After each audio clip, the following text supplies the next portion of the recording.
নানা হাত ঘুরে মিলার, পাইকার, আড়তদারের কারসাজিতে বাড়ছে 10টি নিত্যপণ্যের দাম। গবেষণা সংস্থা সিপিডি বলছে, এই দাম বাড়া কখনো কৃষকের দামের দ্বিগুণেরও বেশি। বিশ্লেষকরা মনে করেন, চাঁদাবাজির কারণে 30% পর্যন্ত বাড়ছে পণ্যের দাম। এদিকে রাস্তাঘাটে পণ্য পরিবহনে চাঁদাবাজি রয়েছে বলে স্বীকার করেন বাণিজ্যমন্ত্রী। মানছেন মূল্যস্ফীতিতে চাপে দেশের মানুষ।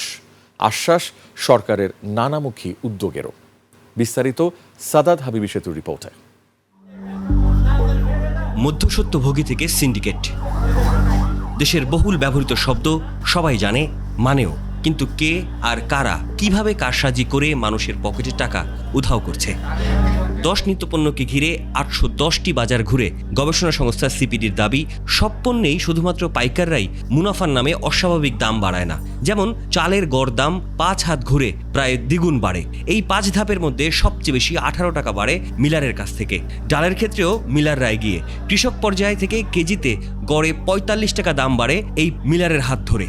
মরিচের ক্ষেত্রে দাম বাড়ানোর মূল সুবিধাভোগী শহরের আড়তদাররা, কেজিতে 10 টাকা দাম বাড়ায় এরা। বেগুন আলুর ক্ষেত্রে সবচেয়ে বেশি মুনাফা খুচরা বিক্রেতার। পেঁয়াজে আবার প্রান্তিক পাইকারের হাত ধরে দাম হয় দ্বিগুণ। যারা এই বাজারে মধ্যস্বত্বভোগীরা, তারা শুধুমাত্র তারাই যে আমাদের এই মূল্যস্ফীতির সাথে যে তারা জড়িত, সেটা কিন্তু আমরা এখানে বলতে চাচ্ছি না।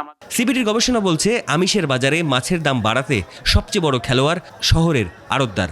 ডিম মুরগিতে পাইকার আর গরুর মাংসে গড়ে কেজি প্রতি 75 টাকা পর্যন্ত দাম বাড়ে ব্যাপারীর হাত ধরে। নিত্যপণ্যের দাম নিয়ে সিপিডির এই সংলাপে উঠে আসে চাঁদাবাজির ইস্যুও। 30 টাকার পটল ওই কারণ বাজারের দক্ষিণ গেট থেকে যখন বের হয় বিভিন্ন বাজারে, তখন সেটা 70 টাকা হয়ে যাচ্ছে। পরিবহনের যে চাঁদাবাজি এবং এই যে কারণ বাজার ভিত্তিক যে চাঁদাবাজি, সেই চাঁদাগুলো কোথায় যাচ্ছে আমরা জানি তো।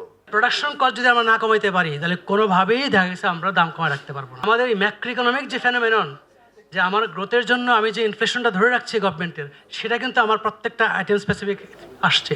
বাংলাদেশের কৃষক দে are switching out of agriculture, এগুলো অনেক স্টাডি আছে।